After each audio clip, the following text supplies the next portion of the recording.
여러분 안녕하십니까? 정관용입니다. 국민의당 어제 바른정당과의 통합 문제를 놓고 끝장 토론을 벌였지만 결론은 내지 못했고 서로 다른 입장만 확인이 됐죠.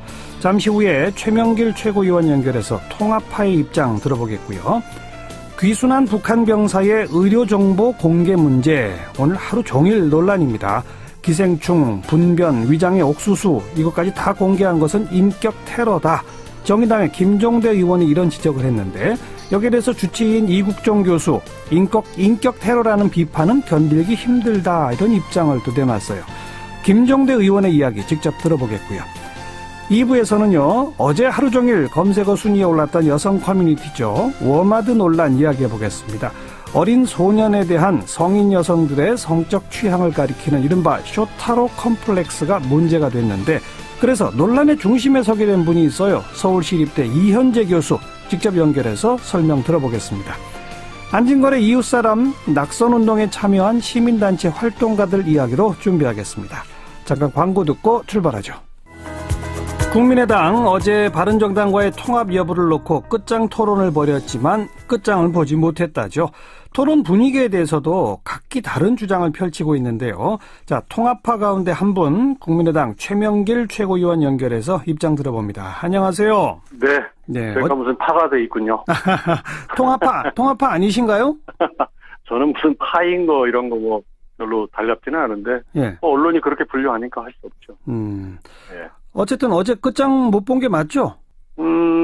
사실 저 나름대로는 생각이 서로들 이제 진실의 순간을 보았고, 예. 마음들을 이제 서로 요량을 하고 있을 겁니다. 이제, 이게 설득이 될 때까지가 어디까지면 설득이 안 되겠구나. 이걸 어떻게 해야 되지? 서로 이제 고민이 시작된 거죠. 예. 그런데 어제 토론 분위기에 대해서 박지원 의원은 이렇게 말했어요. 30명 의원이 각각 자신의 주장을 펼쳤는데 통합 찬성 의원은 9명 뿐이더라. 이 말 맞나요? 그건요. 지금 즉시 통합을 해야 된다라고 주장한 분이 9분 혹은 10분 정도입니다. 제가 굉장히 세밀하게 메모를 하면서 위촉 내내 봤거든요. 그리고 절대 통합 논의를 꺼내면 안 된다. 이거는 죽는 길이다. 라고 주장하신 분이 9분입니다.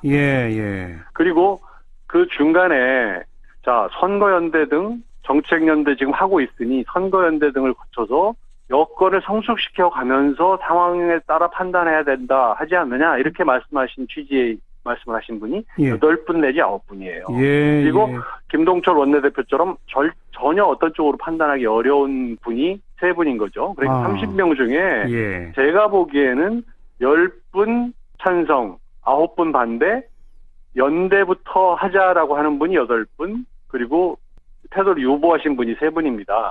그런데 제가 말씀드린 대로 천정배 의원님 해외 출장 중이고 의총에서 발 안 하는 이손돈 의원님 반대로 치면 반대가 11분 맞습니다. 그런데 의총에서 발언 안 한 송기석 의원, 권은희 의원, 최도자 의원도 연대 통합기를 열어야 된다는 쪽이고요. 해외 출장으로 의총 안 오신 이찬열 의원, 최희배 의원, 송금주 의원도 크게 볼 때 선거연대 또는 통합을 하자는 쪽이에요.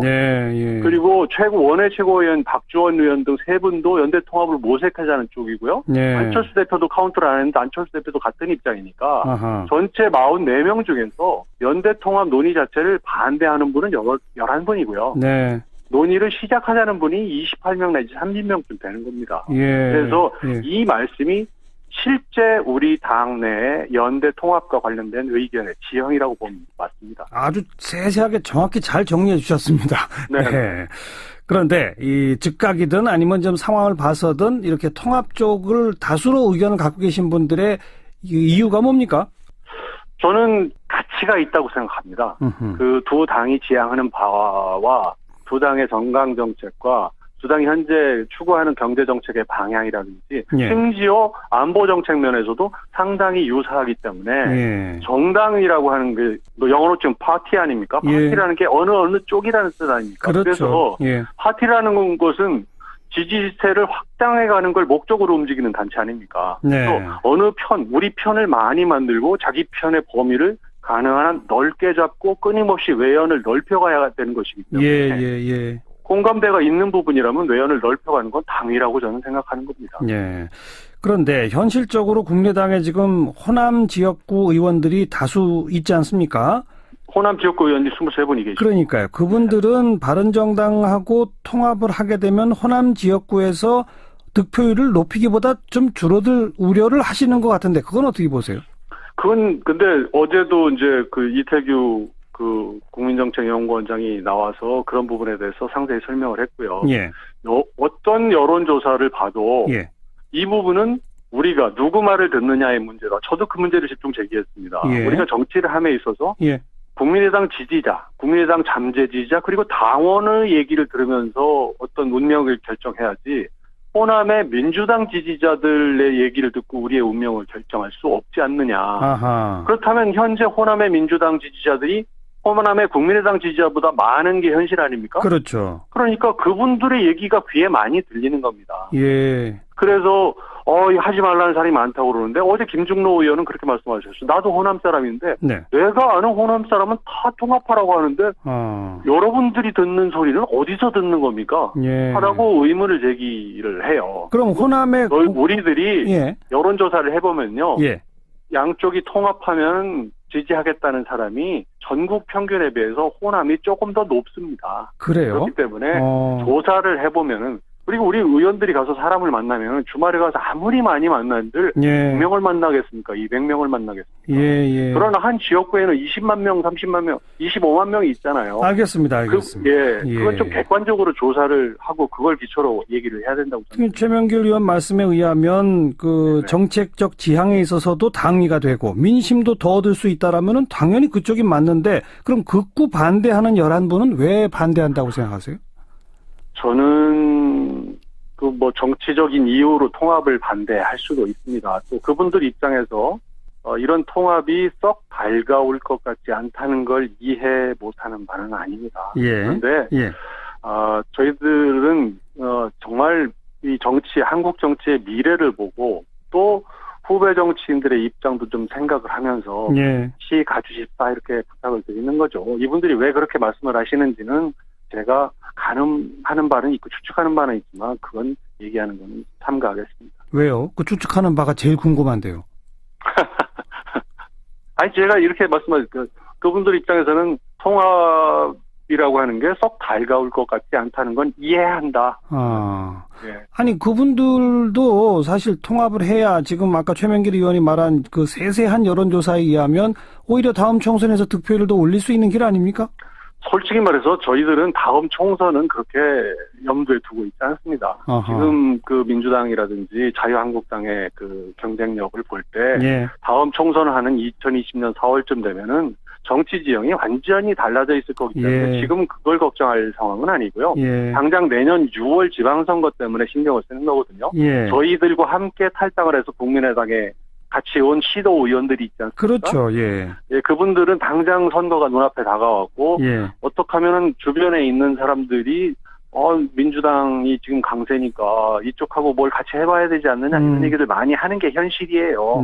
저 같은 서울 송파 같은 데는 좀 분위기는 다르긴 하지만 수도권과는 좀 다르니까요. 호남 쪽은. 그러니까 그런 분들 입장 때문에 그쪽에 귀를 좀 기울이고 있는 건 사실이지만 길게 볼 때 아니면 당장 6월 선거만 놓고 봐도 양당이 통합을 통해서 시너지를 만들고 국민의 관심을 다시 모으게 되면은 전반적인 야권 내 지형이 바뀌면서 훨씬 더 선거를 치르기에 좋은 조건이 마련될 수 있을 것이다. 이런 얘기를 계속 드리고 있는 겁니다. 알겠습니다. 여기까지 들을게요. 고맙습니다.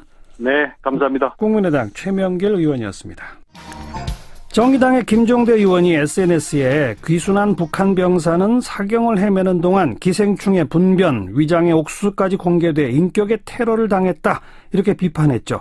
여기에 대해서 주치의인 이국정 교수는 인격 테러라는 비판은 견디기 힘들다. 이런 입장을 또 밝히고 있어요. 오늘 하루 종일 논란인데 정의당의 김종대 의원 직접 목소리 들어봅니다. 김 의원 안녕하세요. 네, 안녕하십니까. 다시 확인하는 겸해서 인격 테러라고 주장하신 이유는요? 우선 이 문제 참 여러 가지 억측과 오해가 많은데 그 인격 테러라는 표현을 썼을 때는 주어가 있어야 되는데 저는 이국정 교수라고 지칭하지 아니하고 우리는이라는 그 표현을 썼습니다. 그러니까 지금 그 병사의 몸의 어떤 결함이나 질병 문제를 가지고 예. 언론이 이제 선정적인 보도가 나왔고요. 예. 또 이 군 당국에서 과도하게 개입해가지고 예. 의사는 나는 환자를 치료하는 사람일 뿐이라 그러는데 기자회견장으로 나갔고요. 또 병원에서도 예. 상당히 이런 어떤 문제들을 처리하기가 곤혹스러워하는 이게 다 어우러져서 된 것이 그동안의 며칠간의 상황인데 예. 제가 마치 이국종 교수를 공격한 것으로 언론들이 나가기 시작했습니다. 그런데 예. 17일자에 제가 페북에 올린 글을 보면 오히려 이국종 교수의 입장을 대변하는 취지로 사람들이 읽혀진다 그러지 예. 이걸 공격하기 위한 글로는 읽혀지지는 않을 거예요. 그런데 예. 마침 어제 이 부분에 대해서 본인이 공격받은 것으로 생각하시고 예. 입장을 밝히자 제가 오늘 아침에 재차 예. 두 번째 입장을 냈습니다. 예. 그래서 존경받고 훌륭한 의사에다가 환자 치료까지도 일어난 걸 축하할 일인데 예. 그 이후 과정에서 그 환자의 어떤 이번에 총상과 전혀 무관한 예. 이런 어떤 그 이전에 갖고 있었던 질병에 대해서 외부로 나가게 된 것은 저로서는 침묵을 지킬 수 없었다. 그러니까 비판하신 거 아닌가요? 그렇게? 예, 그러니까 그건 두 번째 이제 그렇게 분명한 겁니다. 예. 첫 번째는 그런 의도가 아니었는데, 예. 이제는 상황이 이렇게 되니까 저로서도 입장을 밝히지 않을 수가 없어요. 그러니까 지금 김종대 의원께서는 이국정 교수께서 의료법 위반 논란 소지가 있는 정도로 그 총상과 무관한 정보들을 공개한 것은 잘못이다. 이렇게 보시는 거죠? 예, 그 입장은 변함이 없습니다. 예. 사실은 그 병사의 이전에 있었던 내용들은 목숨을 부지할 만한 어떤 질병들이 아니었어요. 예. 생명을 좌우할 게 아니라 이번에 그 병사에게 국민들이 알고 싶은 것은 총상을 입은 환자가 예. 지금 이 총상으로 인해 가지고 생명의 불꽃이 꺼지느냐 마느냐 이런 문제였지. 예. 이 총상과 아무런 관련이 없는 과거의 문제를 끄집어낸다. 이것은 이번에 어떤 사건의 본질과 좀 무관하고. 알겠습니다. 네. 그런데 박인숙 바른정당 최고위원은 북한 기생충 문제는 중요한 보건의료 아젠다인데 이걸 말한 이국정 교수가 인권을 말살했다고 말하는 건 좀 무식하고 왜곡된 생각이다 이렇게 지적했어요. 이건 어떻게 보세요? 아니 우리 사회에 지금 암이 문제가 됐다고 해서 그러면 암에 걸린 특정 환자를 대상으로 해가지고 그 암 환자 한 명을 가지고 이렇게 빗대서 사회 전체 문제 암을 얘기한다면은 그건 상당한 인권 유린이 되겠죠. 의료법 위반이고요. 그런데 이 북한 병사가 지금 총상을 당해서 이 생명을 구해내야 되는 위급한 상황에서 우리가 북한 기생충 문제가 돌연 끼어들었습니다. 그렇죠. 그러면서 그 부작용은 뭐냐면은 상당히 그 북한에 대한 혐오 내지는 공포의 감정이 확산이 됐다는 겁니다. 예. 제가 오늘 어떤 분을 만나니까 이제 탈북자들하고 참 식사하면 찜찜할 것 같다 이런 이야기를 했어요. 하하, 예. 그러니까 우리 지금 2만 명이 넘는 탈북자들의 인권에도 이것이 악영향을 미칠 수가 있는 것이고요. 네. 그다음에 북한의 그 질병이 그렇게 문제라면. 아니, 우리 이제 진보 정당에서는 북한의 의료 지원, 인도주의 지원을 계속 하자고 했던 정당 아닙니까? 예. 그런데 작년에 5차 핵실험 나고 백신 의료 지원 다 끊어버렸어요. 예. 그다음에 영양 그 상태를 좀 개선하자고 해도 이것 갖고도 보수 정당에서 알겠습니다. 반대합니다. 예. 근데 또 일각에선 이런 의견도 있습니다. 비판에도 시기와 방법이 있다. 지금은 이국정 교수를 비판할 때가 아니라 응원할 때 아니냐. 이런 누리꾼들의 지적에 대해서는 어떻게 보세요? 예, 처음에 분명히 첫 번째 이 논란이 시작된 17일 날 제 글 어디를 봐도 이국정 교수를 공격하는 것이 아닙니다. 우리 다 같이 성찰하자는 취지였어요. 예. 근데 이것이 오해를 불러일으키면서 결국은 이국정 교수와 제가 언론을 통해 가지고 논쟁을 이렇게 하는 형국이 됐습니다. 그래서 제가 전혀 원하던 바가 아니고 또 사태가 수습이 되면 제가 한번 직접 찾아뵙고 불필요한 어떤 여러 가지 오해가 증폭된 점에 대해서 말씀드리고 싶어요. 이건 제가 이국정 교수께 제안을 드리는 겁니다. 그래서 그러나 오늘 오전에 새로 올리신 글에서 아무튼 이국정 교수의 그런 발표에 대해서는 분명히 비판적으로 문제 제기를 하신 건 맞잖아요. 아니 그 입장은 안 밝힐 수가 없었죠. 그 이국정 교수가 이제 저를 향해서 입장을 내셨기 때문에 저로서 더 침묵을 하게 되면 책임 있는 정치인도 아니고 예. 제 원래 생각은 이거였습니다. 이렇게 예. 입장을 내는 게 당연한 거 아니겠어요? 이렇게 하여튼 논란이 커지게 된 거에 대해서는 이국정 교수한테 뭐 사과하실 의향이 있으세요?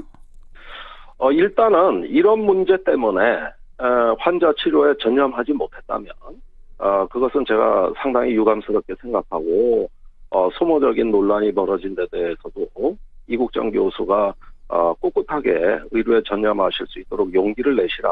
예. 다음번에 어느 정도 좀 우리 마음도 회복돼야 되지 않겠습니까? 그런 차후에 좀 더 성찰적인 자세로 한번 우리가 다시 한번 이 문제를 논의해보자. 이렇게 말씀드리고 싶습니다. 네.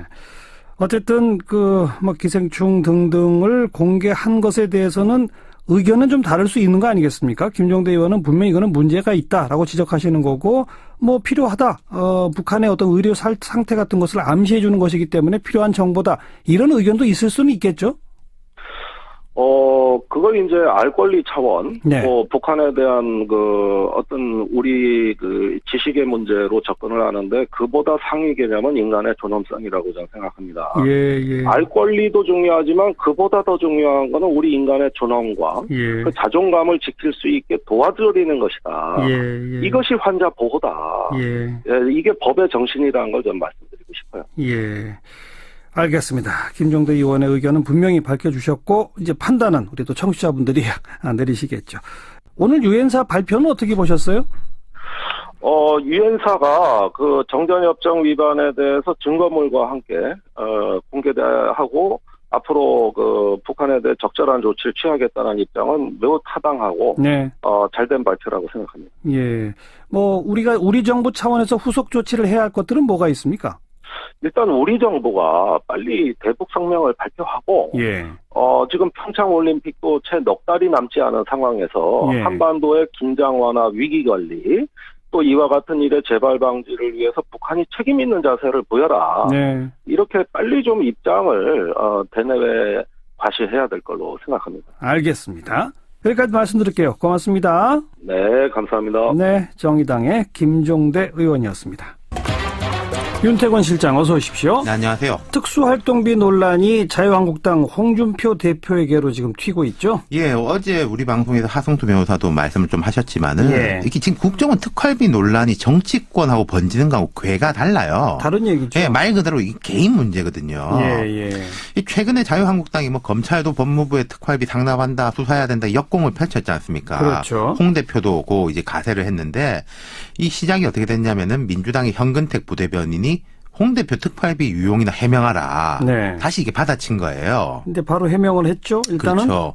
국회 여당 원내대표 겸 운영위원장은 특활비가 한 매달 4천만 원 정도 나오는데 야당 원내대표한테도 보조를 했습니다. 그러니까 나눠 쓴 거다. 그랬죠. 말하자면 이거 아니겠습니까? 근데 아니라는 거죠. 당시에 민주당 원내대표였던 원혜영 의원이 한 푼도 받은 게 없다. 계속 거짓말한 법적 조치를 할 수밖에 없다. 그랬죠. 이러니까 원내대표 겸 국회 운영위원장도 상임위 위원장이기 때문에 간사들한테 일부를 지급을 했을 겁니다.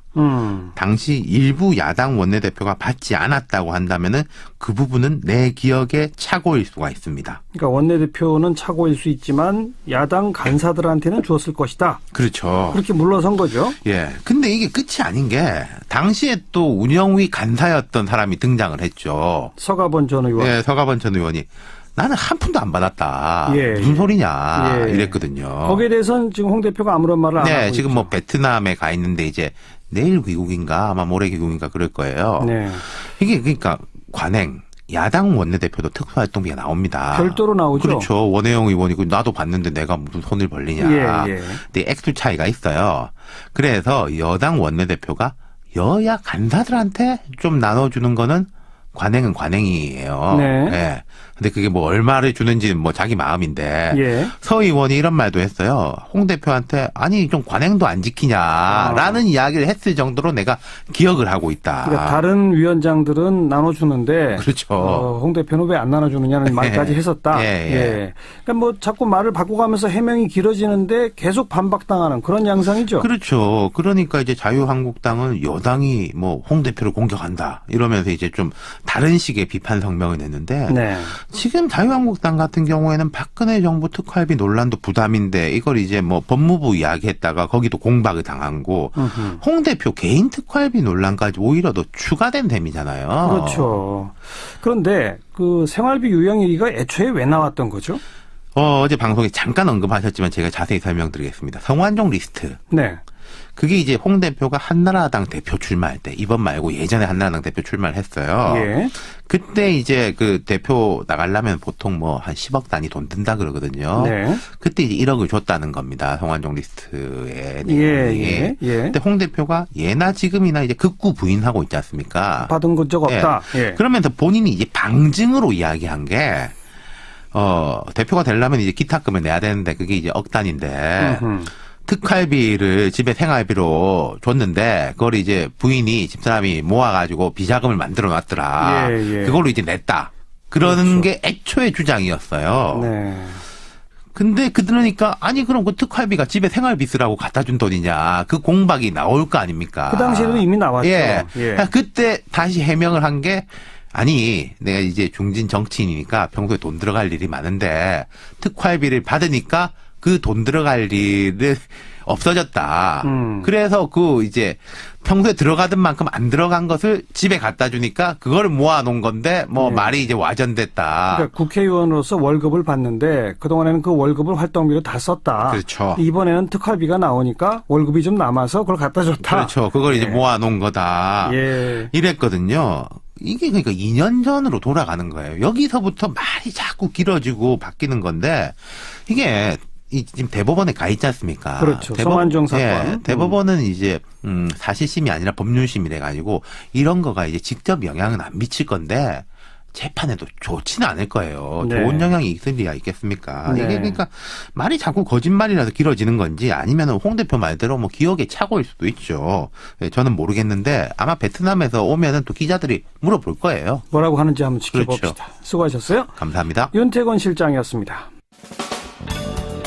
시사자키 1부 마치겠습니다. 7시 5분에 다시 뵙죠.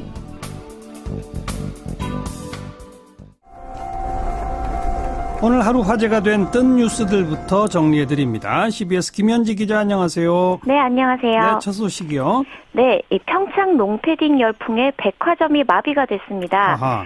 지난주에 판매 시작과 동시에 매진됐던 평창 롱패딩이 오늘부터 롯데백화점에서 판매가 재개됐는데 이때 수천 명의 인파가 몰린 겁니다. 이 판매 지점은 잠실, 영등포, 평촌, 김포공항 이렇게 4곳인데요. 가장 많은 물량이 풀렸다는 잠실점은 그야말로 아수라장이었습니다. 어제 오후 7시 무렵 인파가 몰리더니 자정에는 인간띠를 잃었고요. 이들은 이 추운 날씨에 밤샘 노숙도 불사했습니다. 예, 오늘 새벽 6시쯤엔 인파가 1000명을 넘었고요. 이 잠실점에 들어온 패딩이 총 1000장인데 날이 채 밝기도 전에 모든 제품이 동난 셈입니다. 밤샘 노숙까지. 도대체 왜 이렇게 열풍이에요?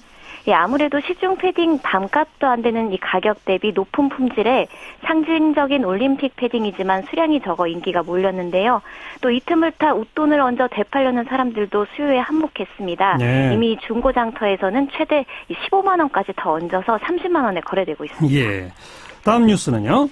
예, 수능 연기 와중에 강행된 단합대회로 서울시 교육청이 문매를 맡고 있다는 소식입니다. 지난주 포항 지진으로 대입 수능이 일주일 연기되는 사상 초유의 사태를 맞았는데요.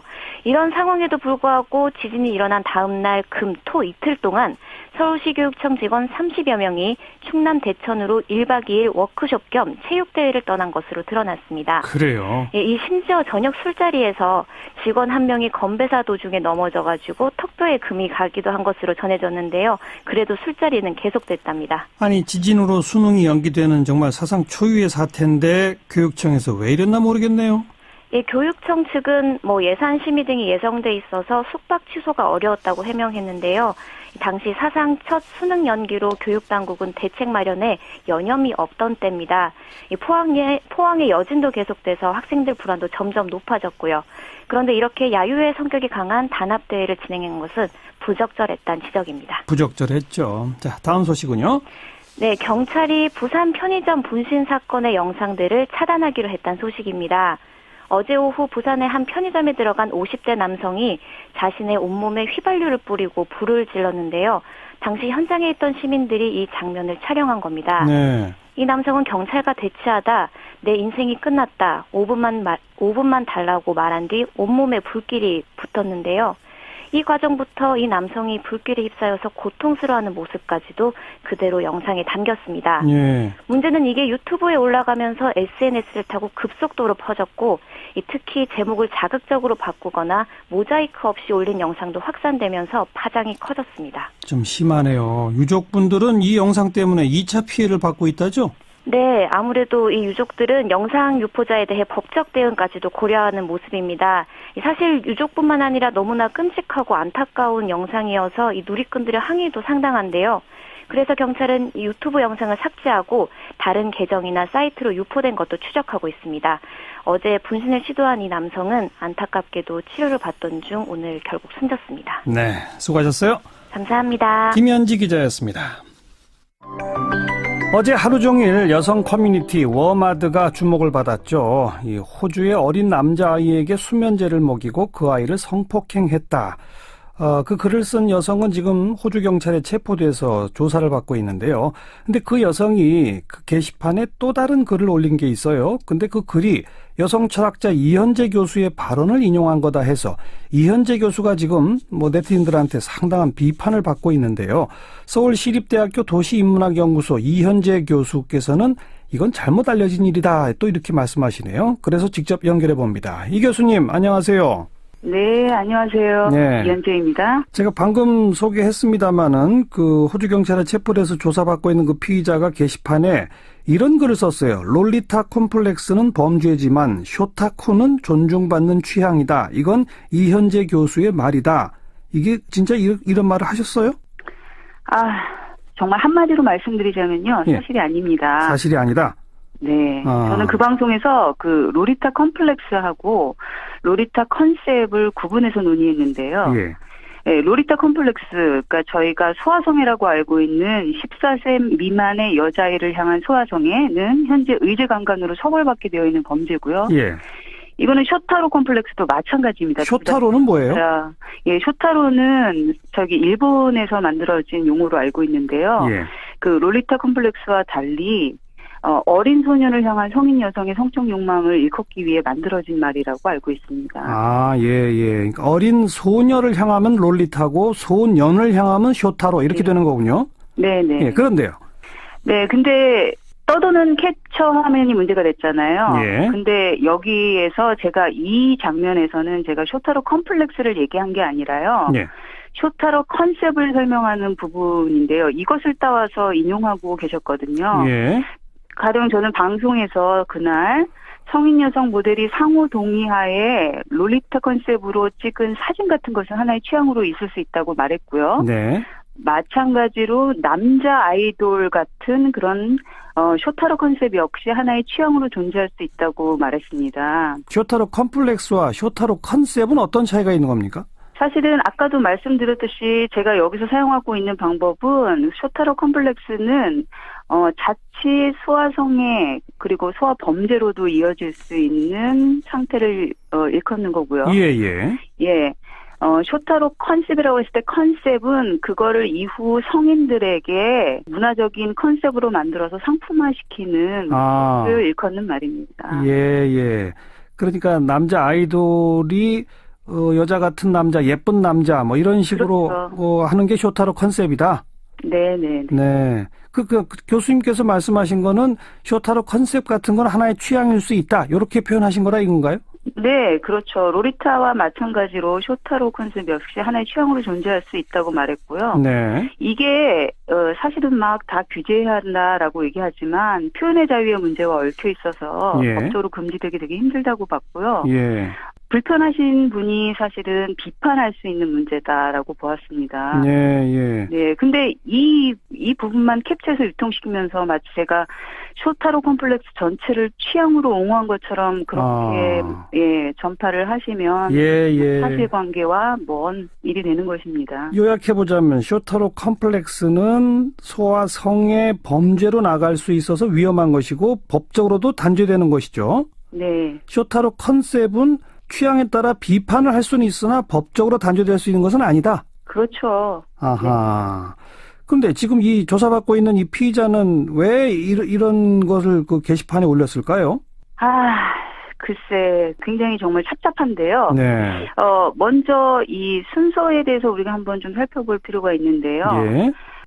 사실 이러한 오독을 처음 하신 것은, 예쁜 소녀를 찾습니다. 방송이 된 이후에 바로 까칠남녀 시청자 게시판에 글을 올리신 분이거든요. 교육방송 까칠남녀. 예. 네. 예. 그리고 이후에 남성 중심 커뮤니티에서 그 캡처된 화면이 그렇게 오해된 채로 떠돌아다니면서 제가 쇼타로 콤플렉스를 취향이라고 했다는 잘못된 정보를 먼저 유통시켰고요. 아하. 그 다음에 최근 이걸 워마드 게시판에 글을 올리신 분이 예. 그대로 갖다가 인용한 것이죠. 예. 물론 이분 역시 이제 전체 맥락이 아니라 필요한 이미지만 떼어다가 이용하신 겁니다. 네. 저는 좀 약간 왜 그랬을까 정말 여러 번 생각해 봤거든요. 예. 그리고 거기에 약간 옆에 글을 보면 뭐 충성 뭐 이런 식의 그 추임새도 있고 그래서 예.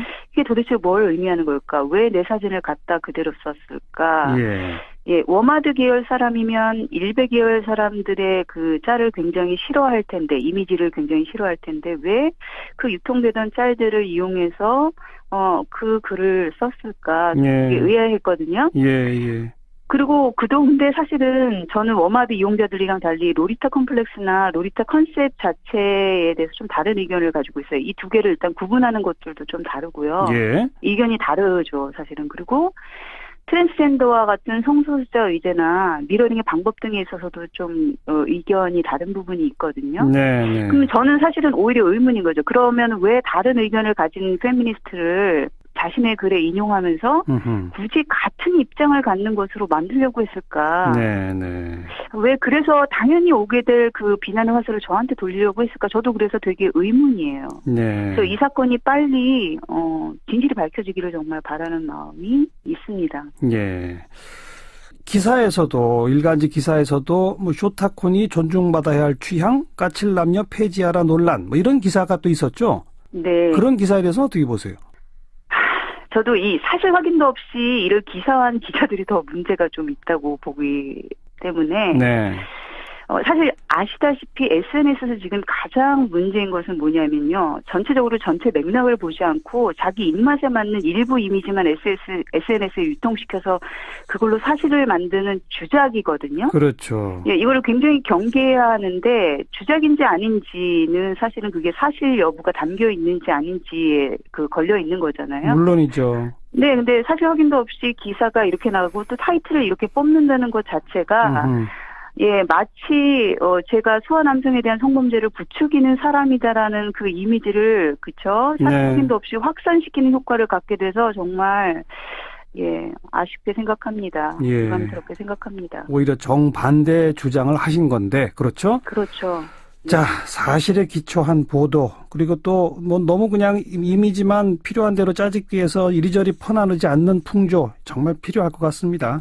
여기까지 말씀드릴게요. 고맙습니다. 네, 감사합니다. 서울시립대학교 도시인문학연구소 이현재 교수였습니다. 사운드 오브 뉴스 시간입니다. 김민아 기자 어서 오세요. 안녕하세요. 들어볼 소리는요? 오늘은 모처럼 그냥 소리를 먼저 들어보도록 하겠습니다. 누군가 나에게 물었다. 시가 뭐냐고. 나는 시인이 못되므로 잘 모른다고 대답하였다. 무교동과 종로와 명동과 남산과 서울역 앞을 걸었다. 저녁역 남대문 시장 안에서 빈대떡을 먹을 때 생각나고 있었다. 그런 사람들이 엄청난 고생되어도 순하고 명랑하고 마음 좋고 인정이 있으므로 슬기롭게 사는 사람들이, 그런 사람들이 이 세상에서 알파이고 고귀한 인류이고 영원한 광명이고 다름 아닌 시인이라고. 갑자기 웬 시낭독이에요? 오늘 이진성 헌법재판소장 후보자 인사청문회가 진행이 됐는데요. 이 인사말에서 후보자가 시를 읊는 장면이 연출이 됐습니다. 그래요? 이분이 특별히 시인이어서는 아닌 것 같고요. 이 시를 읊을 만큼 상당히 평화로운 청문회가 진행이 됐다 이렇게 봐야 될 것 같습니다. 예. 개인 도덕성 이런 질의는 거의 없었고요. 군의 정치관여 문제나 문학의 블랙리스트, 경제민주화, 대북관, 국가보안법 폐지에 대한 입장, 선거 연령 하향, 양심적 병역 거부, 헌재 독립성 이런 정책적 쟁점에 대해서 이제 질문이 나왔고 네. 답변이 나오고 했는데 대체적으로 상식적 수준에서 답변을 쭉 했기 때문에 쟁점이 형성되고 이런 분위기도 아니었다는 거죠. 예. 인준 표결을 거쳐야 되지 않습니까? 그렇습니다. 홍종학 장관 임명 강행 문제 때문에 혹시 인준 표결에 무슨 불똥이 튀지 않을까 하는 우려가 있었잖아요? 그렇습니다. 이게 자유한국당은 일단 여전히 불분명한 태도이기는 한데 결국 캐스팅 보트는 국민의당이 행사하지 않겠습니까? 네. 근데 분위기 지금 특별히 반대하는 분위기가 아닙니다. 안철수 대표도 홍종학 장관 문제 강하게 비판하긴 했지만 이진성 후보자나 예산안 이런 거하고 연계하지는 않겠다 이렇게 얘기하고 있거든요. 그래요. 이것은 이제 어제 끝장 토론의 어떤 후폭풍이다 이렇게 보는 시각도 있고 또 김희수 헌재소장 후보자 낙마 이후에 또다시 헌법재판소장 낙마의 주역이 되는 건 좀 부담스럽다. 예. 이런 판단 아니겠느냐 이런 얘기 나오고 있습니다. 인준 될 것 같네요. 임명 동의안은 처리될 가능성이 높군요. 거의 그렇게들 보는 것 같습니다. 네. 그리고 오늘 또 김영삼 전 대통령 2주기 추도식도 있었는데요. 아하. 이 행사에서도 좀 이후 국면에 대한 힌트가 좀 나오는 것 같습니다. 어떤 힌트요? 자유한국당 홍준표 대표가 취임 이후에 했던 일 중에 하나가 당사의 이승만, 박정희, 김영삼 세 전 대통령들의 사진을 건 것이거든요. 예. 그런데 이승만, 박정희 전 대통령은 그렇다 치더라도 이 김영삼 전 대통령은 좀 색깔이 다르다 이렇게 볼 수 있지 않겠습니까? 그렇죠. 그래서인지 오늘 문재인 대통령이 추도식에 참석을 해서 김영삼 정권 당시의 개혁 정책 이런 것들을 높이 평가하는 그런 모습이 연출이 됐거든요. 네. 물론 전직 대통령 2주기니까 그랬던 거겠지만 이 중도 보수층 또 부산 경남 지역 유권자층에게 어필하겠다 이런 취지로 해석하는 그런 분위기도 있는 것 같습니다. 예. 실제로 지난 대선에서 김영삼 전 대통령 차남인 김현철 씨 그리고 상도동계의 좌장 중 하나라는 김동정 전 의원 이런 사람들이 문재인 대통령을 지지한 그런 상황도 있었는데요. 그랬죠. 결국 홍종학 장관 임명 이후에 좀 빈틈을 주지 않는 그런 모습으로 가겠다 이런 모습으로 좀 보입니다. 네. 그리고 그동안 인사 때마다 논란이 있었는데 청와대가 인사 기준을 새롭게 정리해서 공개했죠? 원래 병역, 부동산 투기, 탈세, 위장 결입, 논문 표절 이렇게 5대 비리다라고 하면서 여기에 해당되는 사람은 인사에 배제하겠다 이렇게 했었는데 잘 안 지켜졌다 이런 비판이 많았죠. 예. 그래서 오늘 추가로 이제 보완한 내용을 발표를 했는데 위장 전입과 논문 표절의 경우에는 특정 시점 이후부터 따지는 것으로 기준을 구체화했고 병역, 탈세, 부동산 투기의 경우에는 시점 기준을 무제한으로 하기로 했다라고 밝히고 있습니다. 네. 또 성범죄, 최근 10년 내 음주운전 2회 이상 이런 경우도 인사에서 배제하기로 해서 이제 5대 기준이 7대 기준이 된 것으로 보도가 나오고 있는데요. 예. 어쨌든 홍종학 장관 임명 계기로 청와대 인사 라인에 대한 비판이 다시 불거지고 있는데 여기에 대해서 좀 정면 돌파하고 전열을 정비하는 이런 모습으로 가는 것 같습니다. 네, 다음 뉴스요. 유엔군 사령부가 북한군 병사 기순 당시 상황에 대한 조사 결과를 발표하면서 CCTV와 열상 감시 장비 TOD라고 하죠. 이 영상 공개했는데요. 해당 영상을 보면은 이 지프 차량이 돌진하는 장면 그리고 북한군 추격조 4명이 이걸 쫓아가는 장면 또 귀순 병사가 차에서 내려 달리자 이 추격조가 등에 대고 총을 쏘는 장면 이런 장면들이 나와 있습니다. 네. 이것을 통해서 판단 가능한 것은 북한군이 군사분계선 남쪽으로 상당수의 총탄을 발사했다는 것이고요. 잠시나마 또 군사분계선을 상당히 좀 넘어왔다 이런 점들이 확인이 됐다는 건데요. 예. 결국 유엔 정전협정 위반이다라는 게 유엔 사령부 결론입니다. 그리고 논란이 또 됐던 게 경비대대 대대장이 현장에 출동했느냐 안 했느냐 논란이 있었잖아요. 그렇습니다. 결론이 났죠? 그렇습니다. 이게 이제 이번에 공개된 영상을 보면은 우리 군 경비대대 간부 3명이 귀순 병사를 후송하는 이런 장면이 좀 명확히 나타났는데요. 유엔사는 또 JSA 내의 사건을 갈등을 고조시키지 않는 방식으로 마무리한 한국군 대대장의 전략적 판단을 지지한다. 이렇게도 강조했거든요. 네. 아무런 문제가 없었다는 거죠. 언론이 정확히 확인된 사실만을 보도해야 된다. 이 점을 다시 한번 확인하는 사례인 것 같습니다. 그건 그렇고 북한이 정전협정 위반한 거는 분명한 거 아니겠습니까? 그렇습니다. 거기에 대해서 할 수 있는 조치는 뭐가 있어요? 지금 대화 채널이 다 없어져서 청와대는 우리가 자체적으로 할 수 있는 일 사실상 없고 유엔군 사령부가 조치를 취해야 된다. 이런 취지로 지금 설명을 하고 있습니다. 네. 그런데 유엔군 사령부도 지금 구두로 판문점에서 북측의 항의와 사과를 요구하는 것 이상의 이제 조치를 취할 수 있는 그런 상황은 아닌 것으로 보이거든요. 또 북한이 이런 사과 요구를 받아들여서 일종의 이제 사과 이런 거 할 가능성도 사실상 없다. 이렇게 얘기가 나오고 있는데요. 예. 좀 대화가 재개돼야 채널이 열릴 텐데 좀 그러기는커녕 북한을 둘러싼 국제 정세는 엄혹해지고 있어서 걱정입니다. 미국은 중국은 북한을 테러 지원국으로 지정한 데 이어서 오늘 새로운 대북 제재 리스트를 발표했는데 여기에는 뭐 북한 관련 부분도 있지만 중국 기업 뭐 이런 것들도 포함되어 있어서 동아시아 전체의 대립구도가 조성되는 이런 상황으로 가고 있거든요. 네. 좀 걱정입니다. 다음 뉴스요. 그동안 미국의 한국산 세탁기에 대한 세이프가드 발동 여부 이게 초미의 관심사였는데요. 미국의 국제무역위원회가 삼성전자와 LG전자 세탁기에 대해서 세탁기 완제품은 120만 대, 부품은 5만에서 9만 개 이렇게 저율 관세 할당 설정을 하고 이걸 만약에 초과하는 수입 물량에 대해서는 고율의 관세를 적용하는 좀 이례적인 이런 권고안을 발표해서 상당히 파장이 일어나고 있습니다. 네. 애초에 정부는 여기에 대해서 세계무역기구에 제소를 하겠다라는 입장을 밝혔었는데 트럼프 대통령의 권고안 수용 결정까지 2달이 남았다는 점을 고려해서 일단은 한 발 물러서기로 한 분위기라고 합니다. 이거 뭐 세탁기 말고 다른 분야로까지 확대될 가능성은 없어요? 이런 이제 조치는 트럼프 행정부의 이른바 통치 철학, 이 보호무역주의에 대한 입장이기 때문에 다른 분야까지 확대될 가능성 충분히 있다. 이렇게들 평가하는 것 같습니다. 언론은 지금 반도체, 철강, 태양광 등의 주력 산업이 줄줄이 비슷한 처지에 놓일 가능성이 크다. 이렇게 분석을 하고 있는데요. 지금 뭐 미 국제무역위는 이미 삼성전자 반도체가 미국 업체의 특허를 침해했다는 이유로 조사를 진행 중인 상태고 철강 제품에 대해서도 미국 안보에 위협이 된다라는 이유로 수입 제한을 할 가능성이 점쳐지고 있습니다. 예. 태양광 전지의 경우에는 이미 세이프가드 구제 조치 판정이 내려진 그런 상태고요. 이게 한미 FTA 재협상에도 영향을 미치겠네요. 시작부터 이렇게 강하게 나오면 이 재협상 과정에서 협상력이 사실상 없는 우리로서는 상당히 위축될 가능성이 커진 건데요. 그래서 좀 강대강으로 여기에 맞서기보다는 손해를 약간 보더라도 리스크 관리를 해야 되지 않겠느냐 이런 전문가들의 조언도 나오는 상황입니다. 그런데 문제는 그러다 보면 또 국내의 반발에 초래될 수 있다는 것이겠죠. 그렇죠. 예를 들면 오늘 한국농수산식품유통공사에서 정부와 농축산업계 간담회가 있었는데요. 지난 10일 날 열린 공청회가 20분 만에 파행을 빚은 것에 대한 후속 조치 성격이었거든요. 네. 이 자리에서 이제 농업은 다 망하게 생겼다. 차라리 한무 FTA 폐기해라. 이런 우려들이 막 쏟아졌는데 여기에 대해서 산업통상자원부 관계자는 이 FTA 폐기도 우리가 갖고 있는 옵션 중 하나다라면서 좀 이 사람들을 달래는 그런 모습을 좀 보였습니다. 어렵네요. 네. 다음 뉴스는요? 한국은행 발표에 따르면 우리나라 가계비 총액이 1,400조 원을 넘어섰다고 해서 참 문제다라는 보도입니다. 거의 월 10조 원씩 늘어나는 추세인데요. 올해 3, 4분기 중에 가계신용 잠정치를 보면은 9월 말 가계신용 잔액은 1,419조 1천억 원 정도로 3분기 동안 31조가 증가한 걸로 나타나 있습니다. 네. 이 분기당 증가 규모가 30조 원 넘은 건 올해 처음인데 다만 작년 3분기와 비교하면 그때는 38조 9천억이었기 때문에 이것보다는 적다는 게 뭐 불행 중 다행이다라는 평가인데 그래도 이제 올해 3%로 전망되는 경제 성장률하고 비교할 때 부채 증가 속도는 여전히 빠른 것으로 볼 수 있다는 것입니다. 예. 이것은 정부가 발표한 2차례 부동산 대책이 아직 현장에 영향을 미치고 않고 있다. 이런 상황의 원인이다. 이렇게 보여주는데요.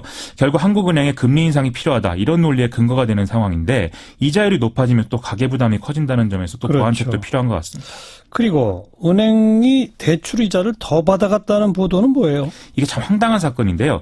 은행연합회가 은행권 주택담보대출 금리의 기준이 되는 이 코픽스 금리 이것을 1.177%로 고시해야 되는데 1.78%로 0.01%포인트 잘못 고시해서 7개 대형은행에서만 37만 명이 모두 12억 원의 이자를 더 내게 됐다는 걸로 드러났다. 이런 보도입니다. 단순한 실수예요? 그렇다는 거죠, 지금. 예. 이걸 지방은행까지 전수조사하면 피해자는 더 늘어날 거라고 하는데요.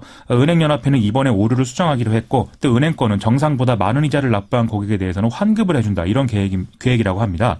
문제는 그렇지 않아도 예금이 아니라 대출금리만 올린다. 이런 비판이 있는 상황에서 금융권에 대한 불신이 커질 수밖에 없다는 건데 이런 상황 자체가 가계부채와 함께 장기적으로 금융불안의 원인이 될 수 있어서 우려가 된다는 것이죠. 네. 다음 뉴스는요? 37년간 짐바브웨를 철권 통치한 로버트 무가베 짐바브웨 대통령이 하야를 선언했습니다. 무가베 대통령은 거의 40세 연하인 배우자인 그레이스 무가베에게 권력을 물려주려다가 군부와 정치권의 반발에 부딪혔는데요. 급기야 지난 6일 내에 자신의 비판적인 부통령을 전격 경질하면서 15일 날 군부가 쿠데타를 일으키는 상황 초래했습니다. 무가베 대통령은 이후에 가택연금 상태로 일주일을 버티다가 오늘 하야 선언을 한 거죠. 예. 이유는 경질된 에머슨 음란가가 부통령이 임시 대통령을 맡아서 과도정부를 구성한다고 하는데요. 이 사람은 또 별명이 악어일 정도로 집요하고 잔혹한 일면이 있어서 독재자가 또 다른 독재자로 바뀐 거 아니냐 이런 의구심을 낳고 있는 상황입니다. 근데 이번 쿠데타 배후에 중국이 있다는 얘기는 무슨 말이에요? 이게 짐바브웨가 명목상으로는 사회주의 국가이기 때문에 중국, 북한과도 지금 다양한 교류를 한 사실이 있거든요. 예. 그런데 홍콩 언론 보도에 의하면 쿠데타 발생 전에 짐바브웨 군사령관이 베이징을 방문해서 중국의 군 지휘부를 만났다는 겁니다. 여기에 대해서 중국은 뭐 통상적인 구류였다. 이 쿠데타 배후설은 말도 안 된다. 이렇게 입장을 밝혔는데요. 다만 쿠데타로 무가베 대통령이 축출된 것 자체는 중국에 좀 도움이 되는 상황이라고 합니다. 있습니다. 첫째로는 경제 정책에서 새로운 정권이 더 적극적이어서 중국의 투자가들에게 유리할 확률이 크다는 것이고요. 둘째로는 따지자면 무가베는 친북한 성향이었고 음란가가 부통령은 친중국 성향이다라는 거죠. 이렇다고 하면 북한이 볼 때도 이게 보통 일은 아닐 수 있다. 이런 얘기도 나오고 있습니다. 네, 여기까지 수고하셨어요. 고맙습니다. 김민아 기자였습니다. 네, 어렵게 살아가는 우리 이웃들 돌아보는 안진걸의 이웃사람 코너인데요. 참여연대 안진걸 사무처장이 오늘은 어렵게 살아가는 우리 이웃으로 자기 자신을 선정을 했네요. 안진걸 처장, 어서 오십시오. 네, 안녕하십니까. 네. 이게 지금 청취자분들이 무슨 소리야 이럴 텐데 예. 바로 며칠 전에 안진걸 처장을 포함한 22명의 시민단체 활동가들이 재판정에 섰잖아요. 예, 맞습니다. 어떤 재판이에요? 예, 정치 여러분 죄송합니다. 제가 자기 이야기를 하려면 너무나 쑥스러운데요. 이 22명의 총선 넷 2016년도에 총선이 있었잖아요. 총선. 예, 그때 총선 시민 네트워크라고 전국의 천여 개 시민단체들이 좋은 정책 제안하면서 예. 동시에 지난 4년간 국회를 평가했을 때 나쁜 행동을 일삼고 좋은 정책을 방해하고 또 뭐 이런 세월호 참사 진상규명을 방해하고 유가족들을 뭐 조롱했다든지 예. 도저히 용납되기 어려운 행위를 하신 분들을 제가 모아서 예. 시민단체들이 토론하고 시민들에게 추천도 받아가지고 예. 35명을 낙선 대상 후보로 선정하고 낙선운동?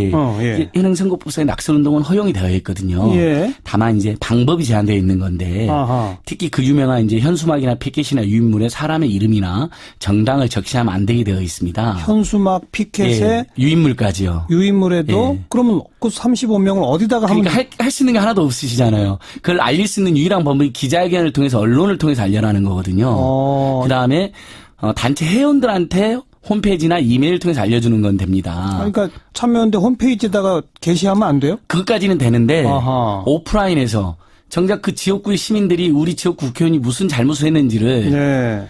알리고 싶어도 알릴 방법이 없는 겁니다. 예, 그러니까 예. 유인물, 현수막, 그다음 피켓 말고는 알릴 수가 없는 거잖아요. 예. 그래서 어쩔 수 없이 선관위도 허용한 기자회견이라는 방식을 통해서 예. 언론을 통해서 이 후보가 왜 낙선 후보가 됐는가. 예를 들면 서울에서 오세훈 후보라든지 이노군 후보가 이제 대표적 낙선 대상 후보가 돼서 그건 선관위도 허용을 하고 있는 조치거든요. 네. 그래서 기자회견을 했는데 기자회견을 하는데 기자들한테 유인물도 못 줘요? 아니 기자들한테만 줄 수 있습니다. 아하. 지역 구민한테는 주면 안 됩니다. 그래서 실제로 시민들이 지나가시다가 네. 그거 뭐냐 달라 제가 안 줬어요. 왜냐하면 그것도 줬다가 또 선거법 위반 시비 걸릴까봐. 기자들한테만 예, 그렇게 철저했거든요. 명단과 이유를 쭉 써서. 예, 맞습니다. 예. 기자님들이 보시고 이게 타당하면 기사를 쓰는 거고 예. 기사를 안 쓰시는 경우도 있잖아요. 아니면 데스크에서 흔히들 말하는 킬 당하는 경우도 있을 수 있는 거고. 예. 그렇게 해서 언론 보도가 꽤 났습니다. 네, 왜냐하면 네. 나름대로 전국 시민단체 천여 개가 모여서 예를 들면 세월호 참사 진상규명을 방해한 의원이라든지 청년 대책을 뭐 방해하고 청년들을 오히려 그 채용 비리를 앞장선 의원이라든지. 아니, 기억나요? 기억나. 그래서 당시에 그리고 피켓을 못 들게 하니까 저희가 피켓에 구멍을 뚫어가지고 이른바 구멍 뚫린 피켓 그게 당시 대유행을 했었거든요. 그 구멍은 사람 이름이 들어갈 자리. 그러니까 제가 최경환 후보를 반대합니다. 최경환 후보를 찍지 마세요. 그러면 이게 불법이 되는 겁니다. 현행 선거법에서는. 그것도 황당하긴 하죠. 하지만 그래도 저희는 지킨 겁니다. 그래서 아예 그 구멍에 사람 이름을 안 적고 나는 반대합니다. 이렇게만 들고 있는 거예요. 그럼 기자님들이 알아서 상상하고 이제 쓰시는 거죠. 좋습니다. 그랬는데 22명이 이제 기소가 됐는데 왜 제가 어려운 이웃을 선정했냐면 뭐 저야 근근히 이런 경험도 많이 있고 이명박 전 박근혜 정부에서 여러 번 우선 기소한 이유가 뭐예요? 그러니까 그게 선거법을 위반했다는데 기자회견이 말이 기자회견이 실제는 집회를 금지하고 있는 집회란 방식을 했다는 것이고 그다음에 또 구멍 뚫린 피켓이 구멍이 뚫렸긴 하지만 그걸 사진기자님들이 사진을 찍으면 뒤에 최경환 후보 사무소, 오세훈 후보 사무소가 이렇게 구멍에 이렇게 비칩니다. 아, 그렇게? 네, 언론에 그렇게 나갔더니 그게 일종의 그 피켓에 이름을 적지 말한 거에 변종 행위다. 이렇게 법을 지키기 위해서 노력했고 본인들도 분명히 선관위에서 문제가 없다고 그랬는데 이렇게 된 겁니다. 그다음에 또 35명 중에서도 더 문제가 되는 의원들은 후보들이 누구냐 해서 국민들께서 온라인에서 무작위로 앙케이트를 한 거 있는데 이게 선거법이 금지하는 여론조사라는 겁니다. 근데 그건 의견 수렴 절차이거든요. 지금 현재 온라인에서는 낙선운동이 전면 허용되어 있거든요. 그러니까 거기서 35명 중에 그 10명이 그 중에서도 제일 문제라고 그냥 의견 수렴을 해 주신 건데 그거 가지고 또 선거법이 금지하는 여론조사를 했다는 거예요, 저희가. 네. 이렇게 기소가 되어 있는데, 예. 제가 어려운 이슈라고 말씀드린 이유가 이 기소된 청년단체 회원들 중에 한 분이 기소가 되면서 직장에서 잘렸습니다. 아무래도 선거법 기소되고 그러니까 뭔가 굉장히 큰 잘못 저지르고 불온하다는 그런 평가를 받아 잘려가지고 그분이 오늘 이번 재판장에서 막 울먹이기도 하셨고요. 그다음에 이제 좀 이따 연결하는 강홍구 피고인 같은 경우는 군대를 가야 되는데 군형법을 이제 받게 생긴 겁니다, 이제. 12월 4일날 입대를 하거든요. 그럼 이제 군사재판을 받아요? 예. 그리고 원래 카투샤나 장교를 준비하고 있었거든요. 근데 기소된 상태니 그런 게 다 안 되는 모양입니다. 그래요. 그래서 유권자들의 정당한 의사표현 좀 했다고 그것도 기자회견 정도 한 겁니다. 그 지역구에서 딱 한 번. 예. 그랬다고 이렇게 22명이나 무더기로 기소해서 이게 이제 박근혜 정부 검찰이 저희는 이제 굉장히 잘못된 짓이라고 생각하는데. 기소된 거는 작년이죠? 그때 이제 입건돼가지고, 재판이 시작됐는데, 예, 맞습니다. 기소됐고, 이번에 결심 공판 월요일날 구형이 있었습니다. 구형인데. 안진걸 처장은. 다른 분들은 다 벌금형이 구형됐는데, 저는 이제, 옆에 또 제가 무슨 수계라고, 제가 수계가 아닌데도 징역 8개월이나 구형을 받았습니다. 징역 8개월? 예. 근데 선거법은 벌금 100만 원 이상만 선고되면 5년간 선거권, 피선거권이 모두 박탈되는 중형입니다. 그렇죠. 의원직이나 지자체장도 다 자리를 잃을 정도잖아요. 박탈당하잖아요. 그러니까 다 100만 원 이상 단순 참가자, 피켓 만든 사람, 발언 안 한 사람들까지 다 100만 원에서 500만 원 벌금 구형하고 저한테는 징역 8개월이나 구형했더라고요. 근데 아이고. 저는 뭐 이런 거 많이 당해서 괜찮은데 선거가 그럼 언제로 예정돼 있어요? 12월 1일 날 10시에 예, 재판이 있는데 며칠 안 남았네요. 며칠 안 남았습니다. 나름 굉장히 잘못하면 안진걸 처장을 8개월 동안은 못 볼 수도 있겠군요. 그렇습니다. 그래서 오늘 비장한 마음으로 제가 이렇게 방송을 하게 됐는데 근데 별로 비장해 보이지는 않아요. 아닙니다. 그러니까 저는 경험이 있어서 그런 건데 근데 또 제가 여기 청취자들께 예의를 망각하고 막 제가 억울하다고 막 징징 울어서는 안 되니까 담담하게 말씀드리는데 아까 말씀드린 것처럼 정말 좋은 뜻으로 나쁜 짓을 했다고 국민들이 많이들 생각하고 지적을 주신 분들을 이 후보는 문제 있다고 알린 것 정도거든요. 네, 그랬다가 직장을 잃은 청년도 있고 장교나 카투사로 가려고 했는데 그것도 안 되고 군형법 재판을 받아야 되는 젊은이도 있고. 자, 그 장교나 카투사 가려고 했다는 분 전화로 연결해서 좀 직접 목소리를 들어보고 계속 이야기 나누겠습니다. 금융정의연대의 지금 사무국장을 맡고 있는데요. 강홍구 사무국장, 안녕하세요. 예, 안녕하십니까. 예. 네. 강홍구 사무국장은 구형이 어느 정도 돼요? 예, 저는 200만 원 정도 받았습니다. 벌금 200만 원?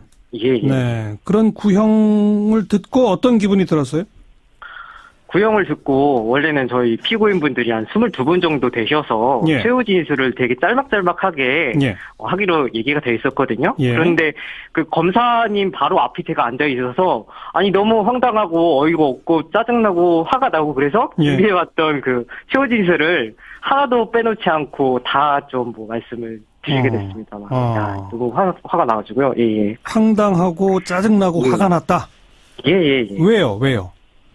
어쨌든 그 선거 시기에 가장 중요한 건 유권자들의 목소리일 텐데요. 네. 이거는 뭐 피켓 한번 들었다, 뭐 기자회견 참가했다 이런 것만으로 이렇게 좀 말도 안 되는 과한 벌을 준다고 생각해서 좀 그런 생각이 들었던 것 같아요. 이 낙선 운동에 참여하면서 잘못하면 이러다가 이 선거법 위반으로 내가 처벌받을 수도 있겠구나 이런 생각을 전혀 안 했어요?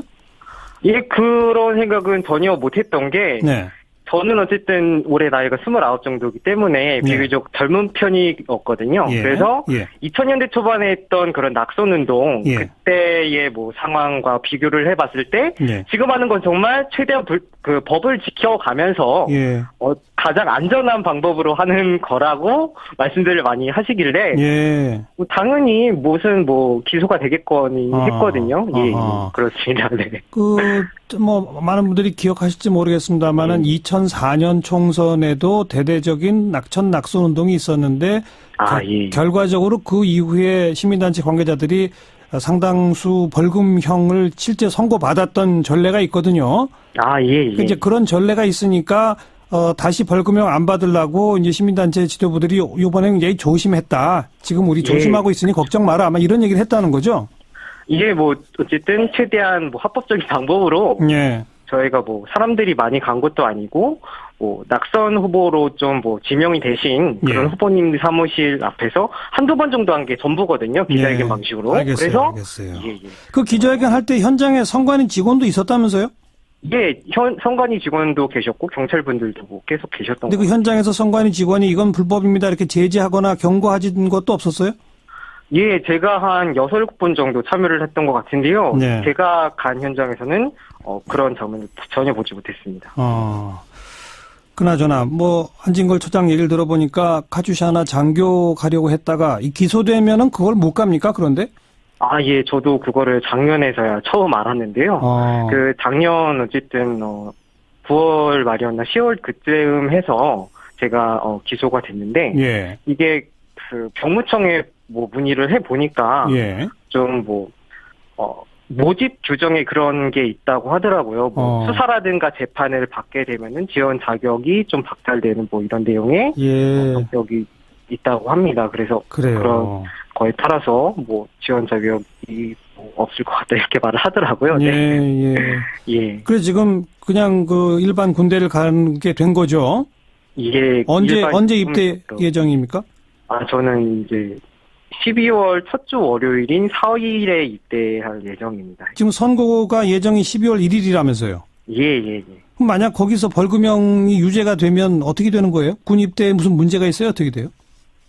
뭐 육군 병으로 가는 거에 문제는 없을 건데요. 예. 어쨌든 말씀드렸던 대로 그런 장교나 카투사 지원 자체가 일단 그거는 못 하시게 된 거고. 모든 그러니까 뭐 군대를 지원할 수 있는 병 같은 경우에도 지원할 수 있는 자격이 다 박탈이 된 거예요. 그래서 랜덤으로 나오는 그 영장에 따라서 육군 병만 가야 하는 거고 가게 되면 이제 재판 그 관할이 어쨌든 뭐 군사법원으로 넘어가게 돼서 민간법원에서 이렇게 하는 게 아니라 2심은 용산에 있는 고등군사법원에서 진행이 될 것 같습니다. 그러니까 뭐 어느 쪽이든 항소하게 되면 군사법원으로 간다 또? 예, 그렇습니다. 예. 참. 알겠습니다. 12월 1일 선고 한번 좀 잘 지켜볼게요. 오늘 고맙습니다. 예, 감사합니다. 금융정의연대 강홍구 사무국장이었습니다. 안진걸 처장, 저는 아까 안진걸 처장이 처음 그 총선대 활동을 쭉 소개하는 이야기를 들으면서 도대체 기준이 뭔가 온라인 상에서 예컨대 참여연대 홈페이지 또 방금 연결했던 금융정의연대 홈페이지 이런데 우리는 이러이러한 이유로 35명 명단 이런 사람들을 낙선 대상자로 정합니다. 이렇게 게시하는 건 아무 문제가 안 된다고. 전혀 문제. 예전엔 그마저도 단속을 했는데. 아니 그거는 괜찮은데. 워낙 선거법이 이제 너무 문제가 많으니까 하나씩 고쳐지고 있는 상황. 유인물 나눠주는 건 안 된다는 게 이게 요즘 세상에 이게 말이 됩니까? 그러니까 온라인에 정관용 선생님이나 우리 청취자들이나 제가 트위터로 또는 페이스북에 예를 들면, 후보가, 공기업 채용 비리를 저질렀으니까 반대합니다라는 걸 10,000번 올려도 돼요. 사실이니까. 근데 딱 그 후보 사무실 앞에서 1인시 딱 한 번만 하면 그걸로 입건되고 기소가 되는 겁니다. 그래서 실제로 청년유니온 김민수 위원장이 쟤랑 같이 이런 활동을 하다가 피켓 시위를 했거든요. 그 모 후보 청년 채용 비리 또는 청년 정책 반대 했더니 입건이 됐는데 다행히 법원에서 무죄 선고가 났습니다. 요즘에 이제 선관위 스스로도 자신들도 문제가 있다고 자기 선거법에 문제가 있다고 인정하고 있고. 이번 이건은 선관위가 고발한 거예요? 선관위가 4월 10일 날 갑자기 고발했습니다. 왜냐하면 현장에서도 제가 한 번도 제지를 받아본 적이 없습니다. 원래 선관위는 적극적으로 지도를 하거든요. 단속을 하고. 근데 한 번도 문제 없는데 선거 전날 갑자기 2명을 고발했습니다. 그 시민사단체 연대 저하고 인천평화복지연대 이강호 사무처장이랑 두 사람 하고 그러더니 2명만 그냥 고발했나 보다. 근데 급조한 고발 냄새가 너무 난다고 했는데 갑자기 압수수색을 또 전격적으로 10군데를 한 겁니다. 압수수색까지? 시민사단전대 이승훈 처장, 참여연대 이재근 정책실장 집까지 그리고 저희 집, 차량, USB 그다음에 어쨌든 시민단체로서 독립적으로 운영되고 있는 참여연대 사무실, 시민단체 연대회 사무실까지 압수수색해서 그러더니 소환자를 점점 늘리더니 최종적으로 22명이나 기소를 한 겁니다. 근데 여기에 또 총선 청년 네트워크 또 용산 참사 가족 대책 이분들 또 입건이 되고 수사를 받았거든요. 무려 나쁜 후보가 나쁜 점이 있다. 물론 최종 판단은 우리 유권자들이 하는 거예요. 그럼요. 저희 말 듣고 무조건 안 찍는 거 아니시잖아요. 청취자들께서도. 종합적으로 판단하시는 것 뿐이잖아요. 그런데 그렇게 해서 무려 30명이 넘는 사람이 지난 총선 때 이 선거법 기소가 된 겁니다. 지난 총선에 보수단체 쪽에서 비슷한 활동한 건 없어요? 많이 있었죠. 이러니까 제가 한숨이 나오는데요. 그분들은 실제 선거법이 금지하고 있는 현수막이나 피켓에 민주당이나 당명도 쓰고 그 개혁적인 그 의원 활동했던 의원님들 이름까지 써가지고 낙선 대상이라고 이렇게 돌아다녔습니다. 근데 처벌 안 받아요? 선관위가 입건도 안 했습니다. 조사도 안 했습니다. 아니 세상에. 저희는 법을 지키기 위해서 현행선거법 어쨌든 현수막이나 피켓이나 유인물에 후보하고 정당 이름을 적으면 안 되는 규정이 있기 때문에 그걸 저희는 철저히 지켰거든요. 근데 선관위 사무총장이 국회에 나와서 하는 말이 보수단체들은 조용히 해서 우리가 파악을 못했다. 시민단체들은 언론에 크게 나와서 파악을 했다는 거예요. 그러니까 언론에 나왔다는 것만으로도 기자회견을 통했으니까 나온 거잖아요. 그게 그 정당성 입증됐다고 생각됩니다. 방송 듣고 정소현님 들으면서 함께 황당하고 짜증나고 화가 납니다. 반드시 바로 잡아줘야 합니다. 힘내세요. 1870번님 이 나라 주인은 유권자입니다. 검찰이 아닙니다. 9977번님 낙선운동 적극 찬성입니다.